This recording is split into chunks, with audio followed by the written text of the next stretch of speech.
Hello, ça fait super longtemps que j'ai pas tourné de vidéo.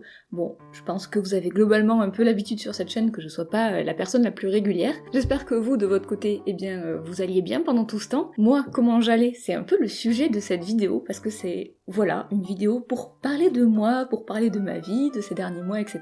J'ai jamais eu vraiment d'autres prétentions sur cette chaîne YouTube de toute manière que de parler de moi à l'infini. Et je vais en même temps un peu parcourir mes carnets de croquis de l'année dernière. Un espèce de chit-chat, je tiens mon carnet de croquis en gros. Je remonte mes manches carrément tellement ça va être un gros truc. Non, pas du tout. Bon, déjà j'ai changé de coupe de cheveux, hein, ça c'est quand même une grosse nouveauté dans ma vie. Donc reprenons à zéro. Si jamais vous ne me connaissez pas, moi je m'appelle Maryse Pénal, je suis illustratrice et autrice de bande dessinée principalement, et puis un petit peu youtubeuse une fois tous les 6 mois environ. Et un de mes passe-temps dans la vie, c'est également de tenir des carnets de croquis. Donc ce sont des carnets comme ceci là, où vraiment je vais raconter ma vie et aussi faire un peu de croquis d'observation, dessiner les gens que je vois ou les endroits où je suis. Bref, vous voyez l'idée du carnet de croquis globalement, je pense. Cette année, j'ai été plus productive que jamais puisque en un an, j'ai quand même rempli tout ça là. En plus, ils sont très beaux cette année là, j'ai pris plus de couleurs que d'habitude, donc ça rend super. C'est vrai que ces dernières années, j'ai pas mal fait ce qu'on pourrait qualifier de commandes, c'est-à-dire des gens me contactent pour que je leur fasse des illustrations contre de l'argent, et j'accepte, et je travaille sur ça pendant quelques semaines ou quelques mois, et ensuite le livre sort dans le commerce. C'est très chouette, moi je suis contente globalement de faire de la commande, c'est quelque chose qui me plaît. Quand j'étais enfant, j'avais envie de faire ça, j'avais envie d'être la personne qui illustre le courrier du cœur d'un Julie Magazine ou des trucs comme ça, donc je suis vraiment ravie, mais je vous avoue que j'ai aussi une autre envie depuis un petit moment qui est de faire de la bande dessinée un peu plus. Alors j'ai déjà fait de la bande dessinée, j'ai sorti 2 BD vraiment entièrement où je faisais scénario-dessin, mais ça commence à dater un petit peu et c'est vrai que depuis que je les ai sortis, en fait je me suis un peu laissée prendre dans un engrenage de commandes justement où j'ai beaucoup travaillé, j'ai même pas trop arrêté, mais j'avais plus vraiment de temps pour faire des projets perso, ou alors le temps que j'avais pour ces projets perso est aussi passé pas mal dans YouTube, dans les réseaux sociaux, etc. où je suis quand même de temps en temps active, même si c'est pas énorme. C'est vrai que j'avais un peu perdu de vue cet objectif qui était de faire de la bande dessinée, de devenir meilleure à raconter des histoires, etc. Et donc il y a un moment où j'en ai eu un petit peu marre, je me suis rendu compte que je faisais pas trop ce que j'avais envie de faire et ce que j'avais prévu de faire, et j'ai décidé que j'allais me reconcentrer sur la bande dessinée tout simplement. Mais en fait ça a mis un petit peu de temps à se mettre en place, parce que une bande dessinée du coup, faut quand même trouver une idée, faut savoir ce que j'ai envie de raconter, faut que je libère du temps pour travailler sur ça, pour préparer des dossiers de bande dessinée. Tout simplement, il va falloir plusieurs mois de travail. En tout cas, moi, ça m'a pris plusieurs mois de travailler donc sur 2 projets de BD que j'avais en tête. Donc une première étape, ça a été commencer à refuser un peu des commandes pour avoir plus de temps libre, avec le petit stress financier que ça peut créer. Et ensuite, la deuxième étape, ça a été de me remettre à écrire. Et ça, c'était vraiment le gros défi, c'est le truc qui me faisait peur, de me dire est-ce que je suis capable de faire du scénario ou pas. Du coup, j'ai décidé à l'automne 2021, de prendre une place dans un atelier, d'aller travailler avec d'autres gens qui m'ont gentiment hébergé dans leur atelier, à vrai dire, au final, et de me concentrer uniquement sur une tâche simple qui a été d'écrire des histoires. Tous les jours, je prenais ce carnet et un stylo, j'allais à l'atelier avec rien d'autre, pas d'ordinateur, pas de quoi me distraire, etc. Et j'ai essayé d'écrire cette histoire. Donc en gros, ça ressemble à ça, vous voyez, c'est vraiment des espèces de petits bonhommes patates avec un texte très sommaire. Ça c'est le premier jet, et donc en octobre-novembre 2021, voilà, ça a été ça mon occupation, ça a été essayer de sortir cette histoire. Voilà, j'ai fait tout ça à l'atelier 1000, c'était super parce qu'il y avait d'autres personnes qui travaillaient sur de la bande dessinée. J'ai pas l'habitude de travailler en atelier parce que j'aime bien travailler seule chez moi, je suis quelqu'un d'assez solitaire globalement, et du coup c'était enrichissant de voir ça. J'en ai profité aussi pour commencer à travailler sur un autre projet qui est un projet jeunesse qui s'appelle Millie Katsu à l'Ultra Fiesta. J'ai beaucoup moins poussé, j'avais pas un scénario entier, mais bon, j'avais quand même l'idée de départ, le design des personnages, etc. À la fin de l'année 2021, j'étais prête à attaquer cette année en me consacrant uniquement à ces projets et en donnant tout sur la bande dessinée. Voilà pour le contexte de mon année 2022. Oui, parce que je vous ai pas dit, mais en fait c'est une vidéo bilan de 2022, c'est juste que j'ai pas osé trop l'annoncer ou le mettre dans le titre parce que on est en avril et que c'est un peu la honte sur mon organisation. Mais voilà, maintenant vous savez, on va parler globalement de toute l'année dernière. Donc on démarre l'année, on est dans un shonen, on va faire de la bande dessinée à fond les ballons. Donc tout mon pré-découpage était fait, mais c'est pas lisible, c'était vraiment très brut, et donc en janvier en fait j'ai remis ça en forme, j'ai tout dessiné au numérique, que j'ai pu mettre des textes bien propres pour pouvoir rendre ça lisible par d'autres personnes, et ces autres personnes étant, si possible, des éditeurs et des éditrices. Et ça m'a pris un temps infini. Je m'étais dit, bon ben voilà, ça va être l'histoire de quelques jours, de remettre ça au propre et tout. En fait, j'ai quand même tout redessiné, c'est presque un crayonné, et j'ai réécrit beaucoup de textes et tout, donc en fait ça m'a pris globalement le mois de janvier. Qu'est-ce qui s'est passé aussi en janvier? Eh bien sûr, j'ai attrapé le Covid. Je sais que c'était un peu la mode, j'ai voulu crash tester ça moi-même. J'ai pas adoré honnêtement, j'ai trouvé que c'était un petit peu long, j'ai passé vraiment 2 semaines à être malade, sachant que si vous aussi vous vivez seul et que vous aussi vous avez eu le Covid, vous avez pu expérimenter cette expérience, je dirais, de vivre absolument seul et de ne voir absolument personne pendant 2 semaines. C'est quand même un peu long. On se lasse finalement. Après moi j'ai l'impression que le Covid ça m'a fait un truc un peu bizarre où limite ça a un peu comme si ça avait changé la chimie de mon cerveau, où depuis j'ai très peu le sentiment de solitude. Alors je sais pas si justement ce fait d'être resté seule pendant 2 semaines m'a appris que je me suffisais vraiment à moi-même, ou si c'est un effet secondaire bizarre. Mais même jusqu'à aujourd'hui, je vis beaucoup mieux le fait de voir personne quand ça m'arrive pendant quelques jours. C'est assez étrange, après bon, c'est pas inquiétant, hein, c'est plutôt un avantage dans la vie, donc je m'inquiète pas trop. Je sais pas si ça a pu faire ça à d'autres personnes, mais étonnant. Et bien au mois de février, donc mon découpage était tout prêt, tout propre, j'ai pu le faire lire à quelques personnes. Globalement, ce projet adulte, c'est quand même un assez gros truc, c'est une grosse centaine de pages, et c'est un projet que j'ai essayé de faire assez sincère. Je me mets un petit peu à nu quand même, de manière assez indirecte, hein, mais c'est vrai que c'est une manière d'écrire qui est un peu nouvelle pour moi, et donc j'étais très insécure. Pour moi, ça a été important de pouvoir le faire lire à des personnes assez proches de moi, et d'avoir des retours dès le début, dès que c'était lisible, quoi, vraiment. Donc merci beaucoup aux personnes qui étaient là à ce moment-là. Je vois dans les carnets aussi que c'est vraiment la période où je me suis remise à faire du modèle vivant, notamment pour ce projet en fait, parce que je me rends compte que j'ai des limitations en dessin. Enfin, je sais que j'ai des limitations en dessin, il y a plein de trucs que je sais pas dessiner ou que je dessine pas assez bien, mais là en fait c'est très concret, parce que pour dessiner ce livre, il faudrait que je sois un petit peu meilleure, quoi. Voilà, plein de petites considérations émo que vous ne verrez pas dans la vidéo. Quelque chose que je marque dans mes carnets, c'est les gens que je ghost. Et c'est assez terrible en fait, hein. J'ai une espèce d'angoisse de répondre aux messages comme ça. Et plus les messages sont gentils et plus j'ai envie d'être proche de certaines personnes, et moins je réponds. Et c'est débile, il faut vraiment que j'arrête de fonctionner comme ça. Je vois en mars que je continue à réfléchir et à travailler à mes bandes dessinées, parce que cette année le festival d'Angoulême était en mars, donc au début du mois j'ai un peu préparé mes dossiers, je me suis un peu entraînée finalement pour aller les montrer pendant le festival. Et le festival d'Angoulême, justement, a été particulièrement fun cette année, je pense qu'il y a eu un truc de... C'était le premier vrai après le Covid, tout le monde était surexcité, tout le monde était trop content de se revoir, ça a été la grosse fête tous les soirs. Et moi je sais que ça m'a vraiment fait du bien, ce festival, je l'ai adoré. Je suis ensuite retournée passer du temps dans ma famille. Il y a plein de vidéos que j'ai pas montées cette année, j'ai des rushs à gogo de plein de trucs, et notamment j'étais invitée à un petit festival en Champagne, mais c'était très chouette, c'était très marrant. Moi j'adore aller en festival, je trouve que c'est toujours un peu exotique. Maxi bonus, c'est que j'avais été invitée parce qu'en fait les filles des organisateurs suivaient ma chaîne YouTube, et je trouve que c'est la meilleure raison et la plus mignonne d'être invitée quelque part, donc j'étais bien contente. Et on a bu tellement de champagne, c'était tout simplement délirant. Ah, le 1er mai, je suis allée à la manif. Ah oui, parce que l'année dernière, c'était les élections, en fait. Oh là là, comme le temps passe.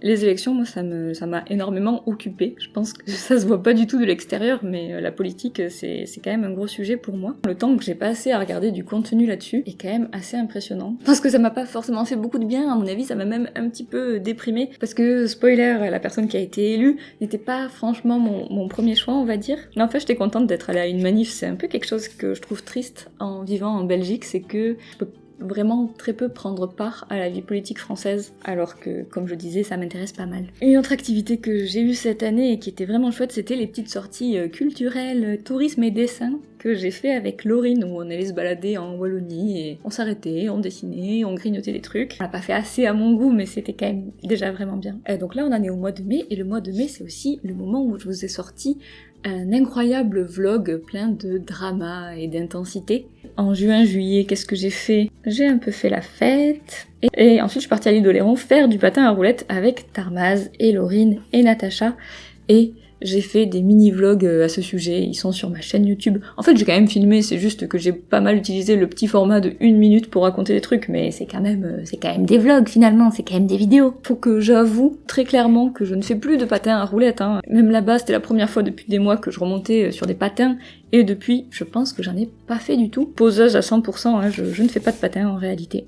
Et ensuite j'ai enchaîné avec La Porte chez Parenthèse, où je suis allée peindre un truc alors que vraiment je ne savais pas comment on faisait ça. J'adore Parenthèse, j'adore qu'ils me demandent régulièrement des trucs, parce que ça me permet d'aller dans la forêt passer des petites vacances à chaque fois, et en plus je suis rémunérée, non mais c'est vraiment incroyable. D'ailleurs j'y retourne cette année pour redonner des cours de dessin, et je pense que ça va être top. Je me demandais comment je passais de février à mai, mais en fait voilà, c'est ça l'astuce, c'est que j'ai réaccepté des commandes au printemps, j'ai accepté 3 grosses commandes en fait, donc le temps que j'ai passé à écrire mon histoire, etc. Et bien évidemment, je n'ai rien gagné comme argent, hein. J'ai dû mettre en pause le travail que je pouvais avoir d'habitude pour pouvoir essayer d'écrire des choses, et ça c'est un peu l'astuce de la bande dessinée et de globalement si vous voulez faire des livres, c'est que on va pas vous payer dans le vide globalement, à moins que vous ayez eu beaucoup de succès avant, on va vous payer une fois que vous avez montré le projet que vous voulez faire et que vous avez déjà bien travaillé dessus. Donc si vous avez pas de sous de côté, si votre famille vous aide pas, bah écoutez, allez vous faire foutre, hein, globalement, je pense que c'est ça le principe de l'édition. Ça crée d'ailleurs un immense problème de représentativité dans les auteurs, puisque il faut avoir des sous de côté, il faut avoir des moyens en fait pour seulement envisager d'écrire des livres. Mais c'est un autre problème, on va rester concentré sur mon cas personnel, où j'arrive donc 2022 en ayant fait cette pause de travail, et je finis par réaccepter les commandes parce que bah du coup ça fait quelques mois que j'ai rien gagné et que ça m'angoisse un petit peu quand même. C'était des commandes très chouettes, les gens étaient super, les histoires sont super cool et tout, vraiment rien à dire, c'est des commandes de rêve un peu. J'ai fait un J'aime lire notamment, un autre J'aime lire, j'ai illustré un roman très chouette sur l'équitation, etc. Donc des projets au top, mais en fait j'avais plus du tout envie de faire ça. Je me suis quand même appliquée et je suis contente des résultats, et il y a notamment le livre Une histoire que j'ai illustré au pastel, donc c'était une nouvelle technique, ça m'a permis de travailler en traditionnel et de reposer un petit peu mes yeux et tout. Sur le principe c'était très cool. En fait je crois que chaque commande individuellement ça se serait très bien passé. Le problème c'est que j'ai vraiment fait un planning avec un mois, une commande. Je me suis retrouvée un petit peu dans la galère à devoir rattraper le retard de tout le monde, rattraper aussi mon propre retard, hein. Je peux pas rejeter la faute absolument que sur les autres. C'est quelques commandes que j'ai fait parce que j'étais stressée, parce que je me disais que j'allais pas avoir de sous, et aussi parce que ça me donnait un petit peu envie et que c'était des chouettes trucs, bah ça m'a vraiment pourri mon printemps et j'en pouvais plus. Après ça m'a confirmé dans cette idée que, en fait, c'est bon, maintenant je veux raconter mes histoires, je dois refuser de commandes, je dois le faire maintenant, c'est pour ce que j'ai envie de faire, mais aussi pour ma santé mentale. Je pense que j'en ai vraiment beaucoup fait, j'ai beaucoup enchaîné, parce que c'est pas évident de vivre de l'illustration et que c'est dur de dire non à des trucs, tu te mets un peu en danger professionnellement. Enfin, en tout cas, c'est l'impression que j'avais. Je pense qu'en réalité, ça va et que j'ai été un peu parano et que si j'ai envie de refaire des commandes d'ici quelques années, j'imagine que ça sera pas si dur que ça de renouer avec mes anciens contacts, je ne sais pas. En tout cas, aujourd'hui, il faut vraiment que j'arrête et j'ai bien réalisé ça ce printemps où j'étais un peu à bout de nerfs et j'en pouvais vraiment plus de travailler sur tout ça. D'ailleurs, la vidéo où je suis triste, c'est presque autant la faute du travail et de tout ce que j'ai à faire que de l'espèce de petite rupture. Mais c'est un moins bon ressort narratif, donc j'ai un peu laissé ça de côté. Ensuite, il y a eu l'été qui a été une période où j'ai énormément filmé, j'ai de la matière de vous faire des vlog immense avec plein de belles images et tout, sauf que à la fin de l'été je me suis dit non mais c'est bon, tout le monde en a marre, j'ai déjà fait ça les 2 années précédentes, en fait j'ai pas besoin de refaire encore la même chose. Et peut-être que j'ai tort de voir les choses comme ça. De toute façon quand je fais une vidéo il y a tout le temps des espèces de zigzags de moments où je me dis ah yes ça va être une bonne vidéo, après je suis au milieu de la vidéo et je me dis c'est de la merde, pourquoi je fais ça? Et là c'est un cap, si j'arrive pas à le dépasser, eh bien la vidéo ne sort jamais, et c'est ce qui s'est passé plein de fois cette année. Mais c'est un processus créatif qui est un peu chaotique et assez souvent je me perds en chemin, hélas. Autre chose qui je pense m'a un peu découragée de filmer, de vous montrer ça, c'est que j'étais un peu inquiète cet été, il y a beaucoup de gens autour de moi qui ont des problèmes de santé et voilà, donc c'était pas la grosse fête non plus dans ma tête, j'étais un peu stressée pour tout le monde. Par contre, j'ai dessiné comme jamais. Et ça j'aurais bien aimé vous montrer un peu plus. Je pense que je vais vous mettre les rushs maintenant. J'ai fait un exercice qui consiste à faire des croquis en 10 minutes maximum, de dessiner ce que je vois, mais j'ai pas le droit de passer plus de 10 minutes. Et je trouve que c'était vraiment un bon exercice, ça m'a permis hyper fort de me renouveler dans mon dessin et d'arrêter de me mettre trop de pression à vouloir finaliser des choses parfaitement. C'est vrai qu'en hiver, quand je suis à Bruxelles et qu'il pleut et qu'il fait froid dehors, c'est dur de continuer à faire des croquis d'observation. Je pourrais en faire chez moi, mais je vous avoue que j'en ai un peu marre de dessiner les mêmes trucs en boucle. Mais par contre, j'attends avec impatience les beaux jours, ressortir de chez moi, refaire des dessins à gogo, etc. Ça fait plusieurs fois que j'utilise l'expression à gogo dans cette vidéo, alors que une, c'était déjà trop.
à la rentrée, j'ai pu attaquer ma bande dessinée jeunesse, Millie et Katsu, à l'Ultra Fiesta. J'avais démarché à Angoulême, et puis un petit peu par mail, etc. Et puis bref, je sais plus à quel moment exactement ça a été ok avec l'éditrice, à quel moment j'ai eu le go pour commencer. En septembre, en tout cas, ça a été mon objectif.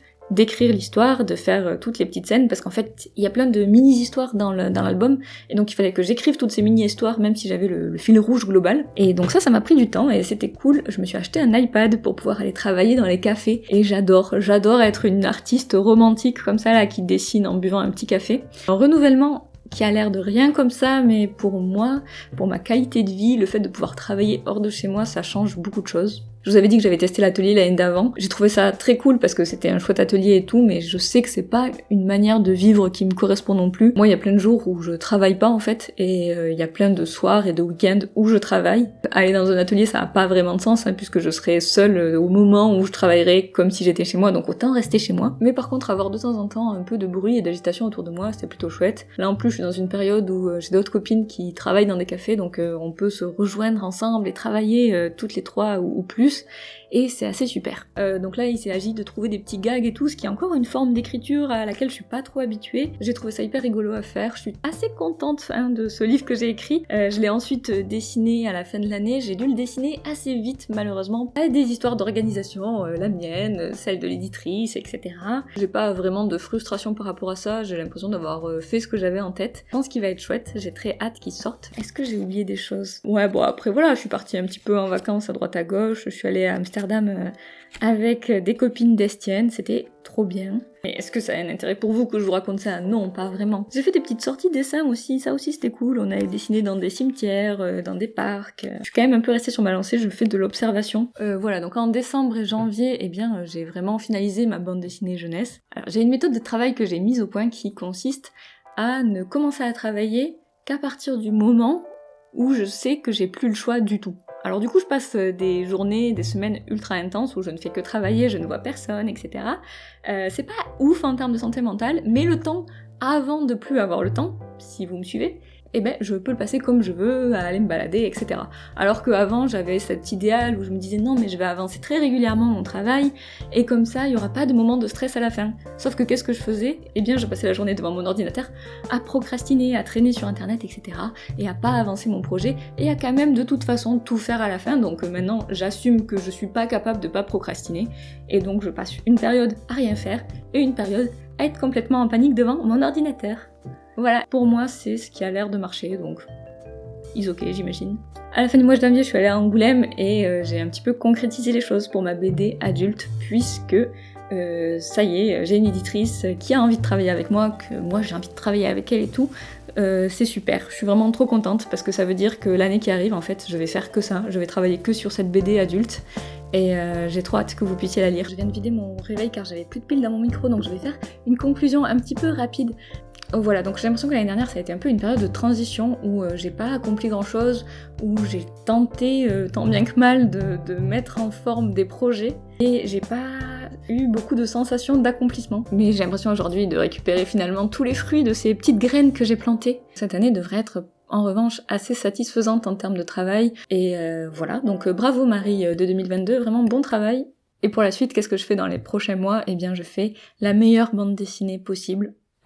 Voilà, ça va être le gros objectif. Idéalement, j'aimerais bien faire des croquis, j'aimerais bien partir un peu plus toute seule et aller me balader exprès pour ça. Dès qu'il fait beau, ça va être un de mes objectifs. Si j'ai du temps libre, le consacrer en fait aux réseaux sociaux, à faire des vidéos, à faire des trucs que j'aime bien, streamer éventuellement, etc. J'ai l'impression que professionnellement, là, mon avenir s'annonce plutôt radieux, donc je vais essayer de pas me porter la poisse et de toucher ce bois qui est en fait du contreplaqué en plastique, hein. Mais voilà, je suis très contente, j'ai très hâte de vous montrer toutes ces choses sur lesquelles je travaille en fait depuis si longtemps, ce livre pour enfants et puis ce livre ensuite pour adultes. J'espère que ça vous plaira, et je sais que tout le monde n'est pas là pour mon travail, il y a des gens qui juste aiment bien me suivre pour ma vie ou quoi. Bah j'espère aussi que je serai un petit peu plus à la hauteur cette année et que je réussirai à vous montrer un peu plus tout ça. Et voilà, je pense que j'avais 3 milliards de trucs que je voulais raconter, mais j'ai plus de piles, ça fait longtemps que je filme.